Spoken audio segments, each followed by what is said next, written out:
For the fifth.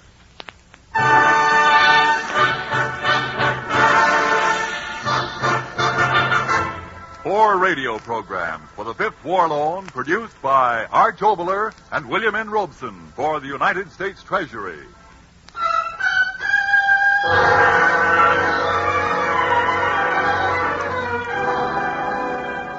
And starring on this broadcast, Mr. Fred McMurray.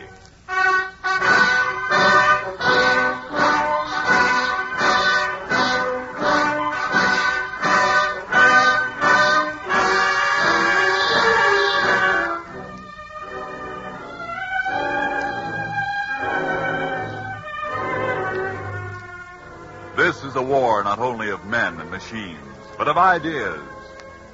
As the third of this special series of broadcasts about the ideas for which we fight and those which we must fight against, we bring you the play The Laughter, written and directed by Arch Oboler and starring Mr. Fred McMurray.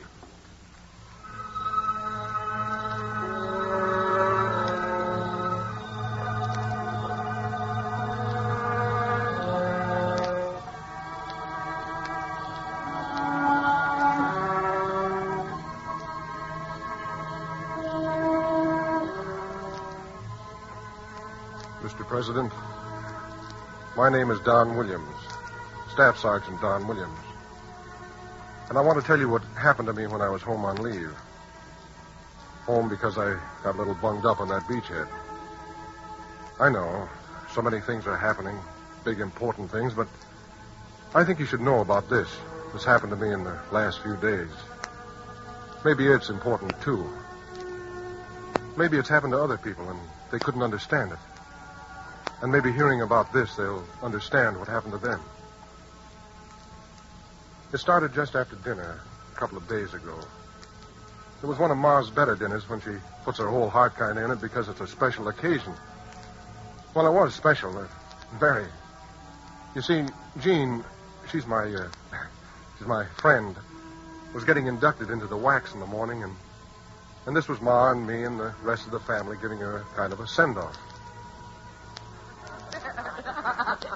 Now, quiet. Everybody quiet.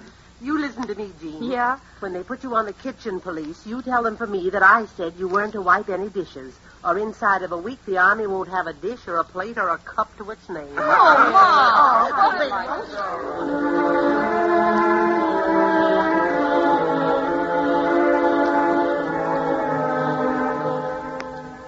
That was all right, having fun.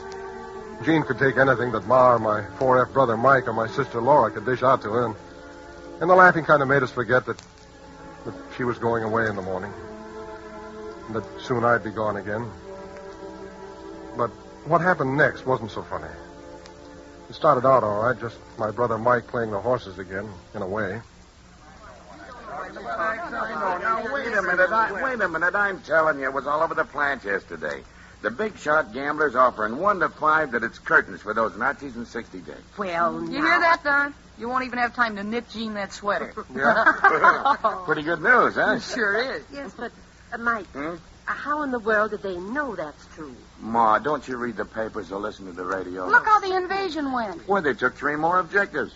Oh, it was really 6. 3. 6? Well, I it's in the heard it on the paper, Clea, now tell radio, it. 6. Now, don't fight, children. Hey, John, who's right? Don't ask me, I'm home on leave. Well, anyway, we got them on the run, and that's a fact. Sure I know, Mr. President. Nothing out of the way or funny there. Just people sitting around and feeling good because we'd had some awfully good news. Nothing wrong there. Well, I say it was 22 miles. Oh, now stop arguing, children. Well, I say it was 26. Okay, 22, 23, 26. We got them on the run, Ma. Yeah, and now that we've invaded. What do you mean invaded? We took over. So there you are. Germans fighting on all those fronts, the Japs are on the run, and our side's marching. So it's in the bag. It's in the bag.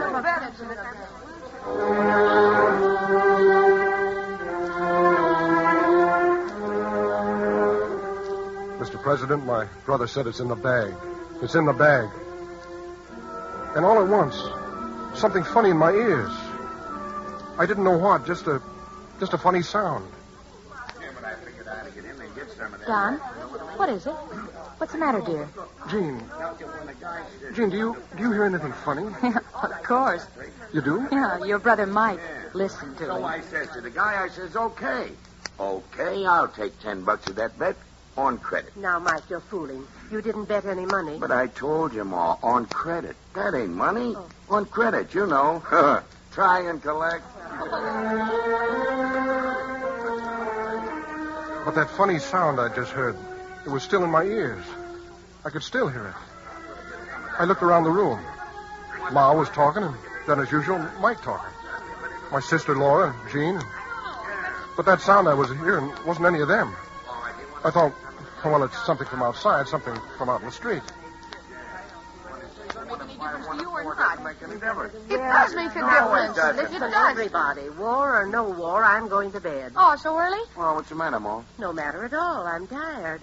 Anyway, maybe Don and Jean would like to be alone. Oh, sure. Come on, Mike. I'll treat you to a movie. Okay. Go on, get your hat and coat. Sure, I'll be right with you.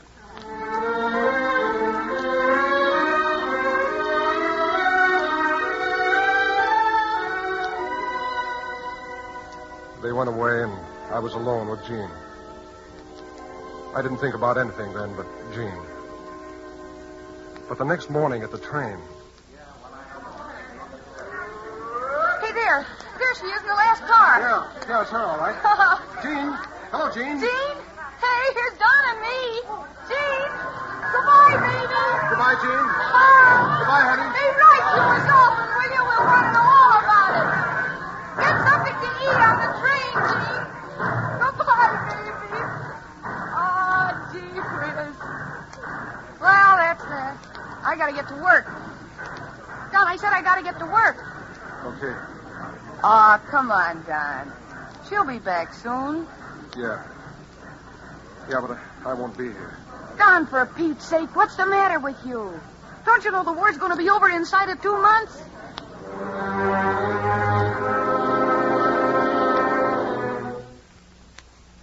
The second time, Mr. President. The minute she said that was when I heard that sound the second time. The station crowds with people talking and laughing and crying and the noise of trains, but over it all, that sound.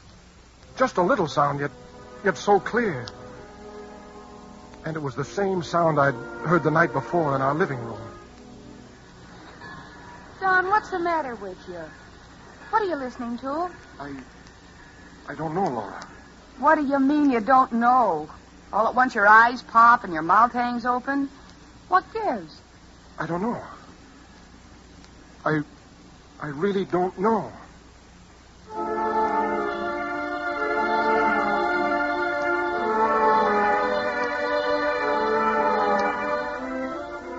I drove Laura down to work. In fact, the south side of town. She'd worked there ever since she left school. I did, too, before I joined up. They made parts for automobiles and shipped them to Detroit. But now it's parts for planes. I went into the plant. I knew most of the girls and fellas. It was good to be there. I would stop thinking about what I'd heard. Don! Well, how's the part of the infantry? Hi, Mary. How do you feel? Wait till I turn this thing off. Your sister said you weren't feeling so good this morning. Oh? Why, I'm fine. Yeah?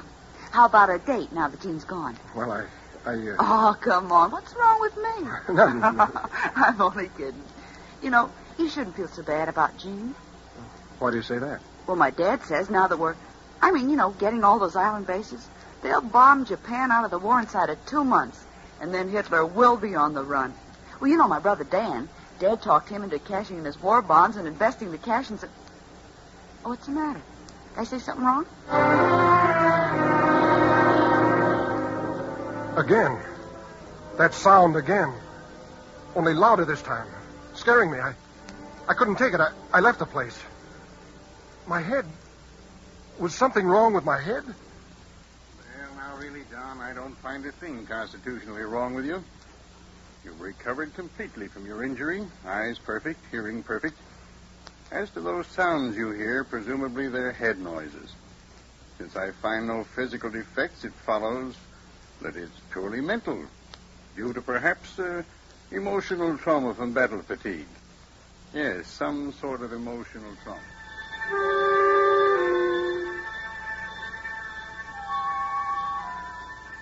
The doctor's words, emotional, whatever it was, I got the idea. But he was wrong. That sound, I'd heard it. I knew I'd really heard it. By the time I got out of the doctor's office, it was lunch hour. Kate's lunchroom, a few blocks from the factory. My brother Mike and I, he was working in the paint shop at the plant. We always had lunch together at Kate's when I was home, so I went over there. Don!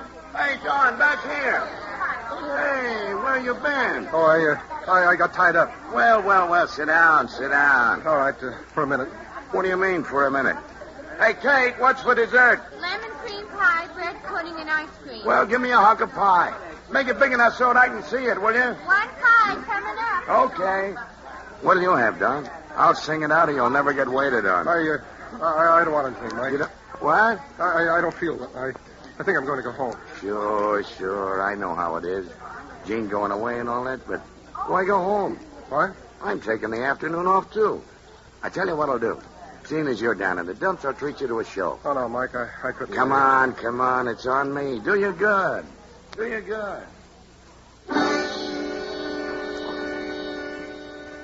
I went with him. Yes, to the movie. If you love me, Anne, go away. Away. Why? Because this is a house of death. Sudden, horrible death. Screwy picture, I ain't don't it? understand. Yeah. You must leave. Are you trying to frighten me? No. Warn you. Darling, I love you. I go for these I want mystery you pictures, don't you? For me. Please. What time is it, Mike? No. 2:30. No, I won't be frightened. Will you let me take you home? Now? I want to stay. Then come into the car. Mike, Huh? Do that at least. I just thought, All right. how come they let you off? That's what They didn't let me off. What? What do you think? You were there last night when I told you. Odds 1 to 5 the war will be over in 60 days. So why should I break my neck working? Why should I break it? I go with my brother to a moving picture show. On the screen, the talking picture's talking. My brother's whispering to me, and all of a sudden that sound is in my ears again. That terrible sound, and I'm so scared I can't talk. I want to yell, but I can't. I get up out of the seat, and I run out of there, and Mike after me, and he wants to know what's the matter, and how could I tell him? What could I tell him? Sure, it's clear as day. Jean going away. How do you think the poor boy would feel? He'll be all right in a couple of days. My ma. When I got home, I heard her say that. That's the way she had it figured out. And that was last night. Ma brought my dinner to me. Here. You just sit there and eat. Oh, really, Ma, I don't want it. Now, look, I don't want any trouble with you. Stop acting like a high school kid and eat. Here. Nice cup of hot tea. Look, I'm using the little teapot your Aunt Harriet gave us last Christmas. It's very pretty, Ma. Here. I toasted some cheese sandwiches. You eat and drink, and you'll be all right. All right, Ma. Sit down.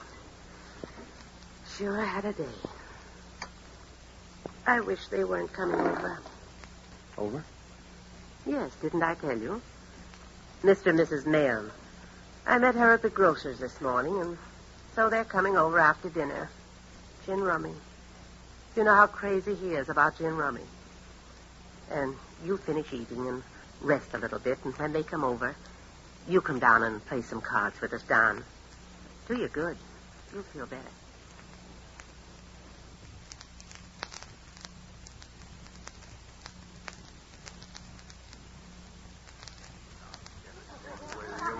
Stop. Leave me alone. Now, wait a minute. Who's playing this hand? You or me? Oh, come now, Mr. Mayor. Your wife is only giving you some good advice. But the more advice she gives me, the more points you win. Oh, will you listen to that man? I told him distinctly not to try for those queens, seeing as how a child knows that 10 points is more than 3 points, and those threes are what add up. For heaven's Don. sake. Hello, Don. Hello. How are you feeling? Mother said you were resting. Oh, will you look at that man in his uniform? I wish I was younger. Oh, do you now? Hello, Mrs. Mann. Mr. Mann. Well, how about you and me going dancing now that Jean's gone? Hello. Don't worry. Any night, Mrs. Mann, till my leave's up. You hear that, Fred? Well, he's just polite. Oh, is that so? Here, you sit by me, Don. Maybe you'll bring me a little luck. Oh, you don't need any luck. You need a new head. Oh, no, for heaven's sake, Look, let up. Don, look. 3 games I've won from this expert. Oh, I'm just warming up. Oh, yes. Now that Don's sitting next to me, watch my steam.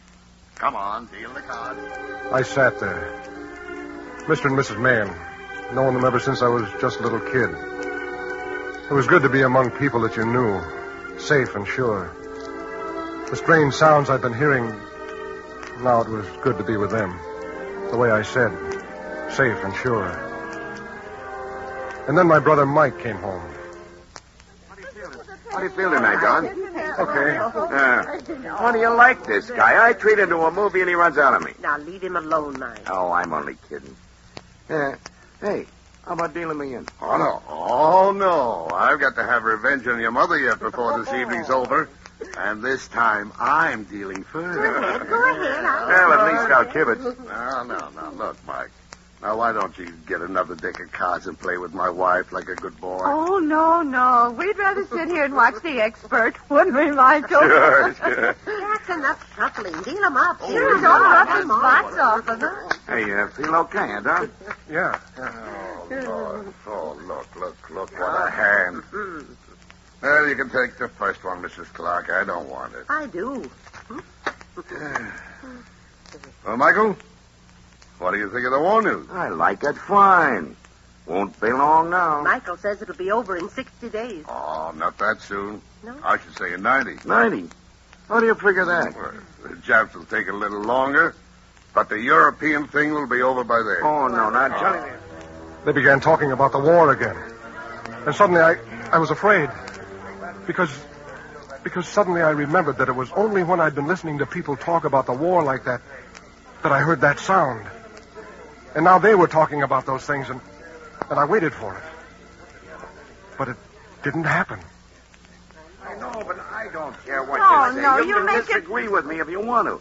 But my money's still 1 to 5 at the Nazis will fold up in 60 days. From the inside, mind you. From the inside. And about time, too. If it kept up any longer, we'd all be standing in a bread line. Oh, it's not quite as bad as all that, is it? Well, I'm a man who likes to keep his money. Oh, now, don't go off on that, Fred. And why shouldn't I? We'll win this war a heck of a lot faster than those politicians say we will. Watch your cars. I think you're right, Mr. Man. Well, I'm dead right. And there's a way to stop all these high taxes and rationing and sacrifices we've had to endure Well, how's that?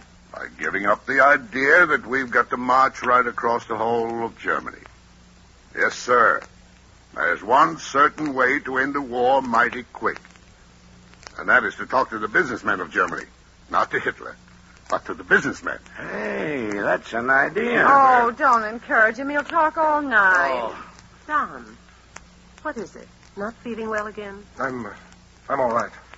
You know, Mike, what you said before, it's right. Now that we've really started in on the Germans, I've got a notion that they're all ready to fold up like a tire without air in it. Sure, that's common sense. They know they're licked by our production. Yes, sir. So why not make a deal now?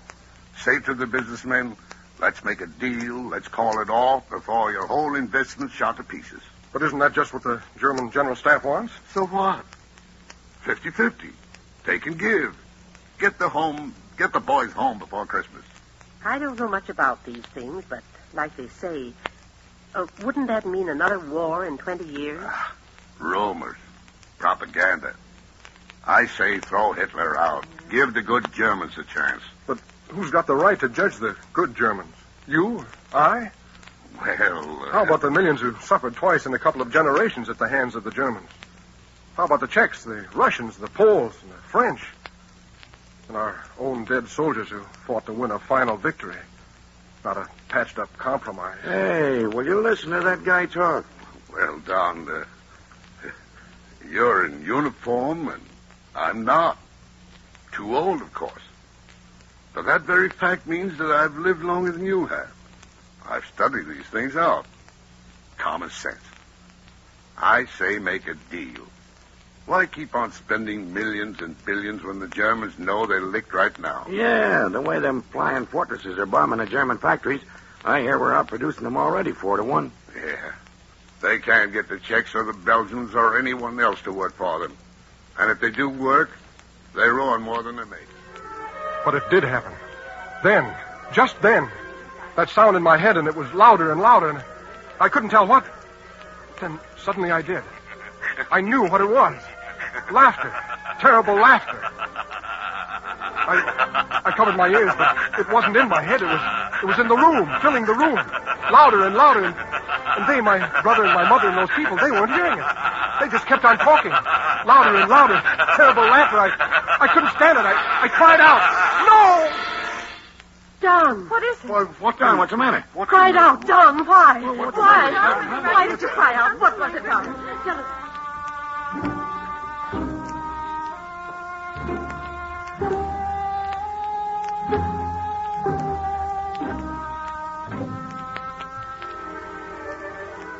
Then I was up in my room. The door locked, and they, with all their questions, were gone. I lay there on the bed. Moments, hours, I don't know. All I knew then was that what I'd been hearing since the day before had been crazy laughing. And no one else was hearing it. Only I. And I didn't know why. I didn't know why. After a while, lying there, I couldn't take it anymore. My head going round and round. I didn't want to be alone, and I didn't want to go down there to them because their questions would... I reached over there. The radio. Turn on the radio and listen to something. Anything to drown out what I was thinking.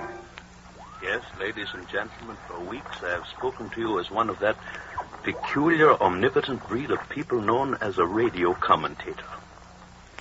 What I have said to you, I have said with whatever wisdom or foolishness a man accumulates through years of study and experience. Tonight, on this radio hour, I have been asked to give you happy words.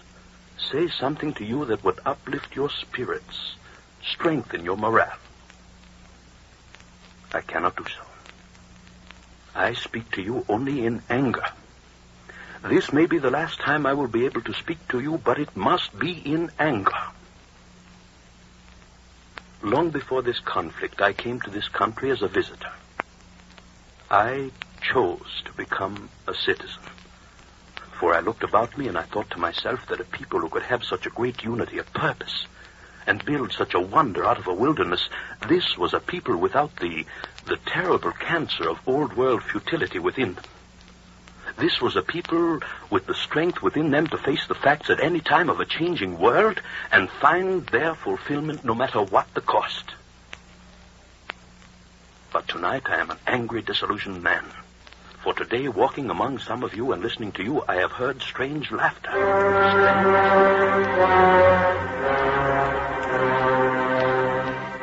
Laughter. Up to that moment, the voice on the radio had just been talking. I hadn't been listening. But now, he had said strange laughter. Had he, too... And why had I heard this laughter? Because there are some among you who have lived in fatness and ease so long that you have lost the hard realism that is America. In your fatness, you have become fools. Someone else has won a few victories for you. Yes, not you, but someone else. And instead of a quiet pride in you and the strengthening of the will to continue to do what must be done to help those who fight for you, you stop working and you blow up your chest, and your breath, when it comes out, is a bugle call of a victory already won. But who says it is won? The men who are fighting and dying for you even at this moment? No. They know this is not a war to be won on one battlefront at one time. It is a world war to be won back to freedom, bloody piece by bloody piece, all over the world. Who is there among you who dares say, I know when this war will be won? Yes, it will be won, but to which one of you has God given the guarantee of victory? A few moments ago, I said I heard laughter. Yes, all day strange laughter. For the enemy knows that you who stop working for victory to talk about a victory yet to be won, You who stop giving and who talk a conditioned peace when there can be no lasting peace on such terms are the same breed of fools who gave other nations to them. And so the enemy listens to you and laughs. For while you puff and blow and scheme for yourselves, they and their slaves work. Work for this war. Work for the next one they hope to make. To boast of a final victory before you have won it may be your way, but it is not your army or your navy's way. And I do not believe it is truly the American way.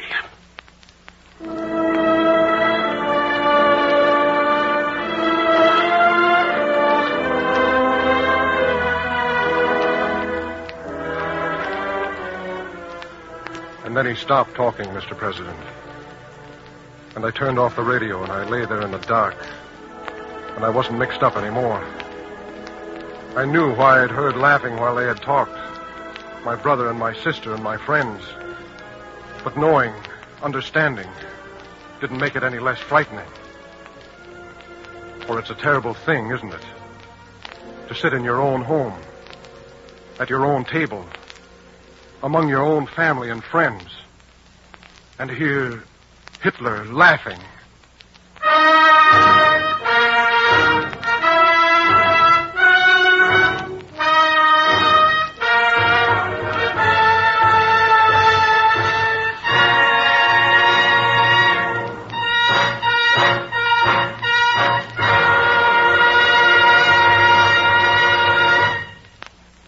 Ladies and gentlemen, you have just heard Mr. Fred McMurray in the play, The Laughter. This program was written and directed by Arch Oboler. The original musical score was composed and conducted by Gordon Jenkins.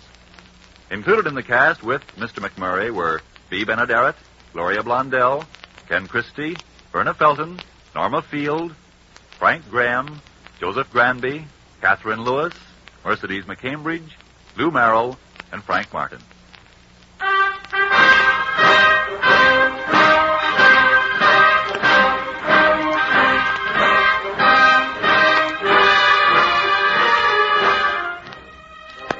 This has been the third of 4 special radio programs for the Fifth War Loan, produced by Arch Oboler and William N. Robeson for the United States Treasury. Consult your local newspaper for the time of the next broadcast in this series, which will present the facts behind tonight's play in a stirring radio document by William N. Robeson entitled E-Day.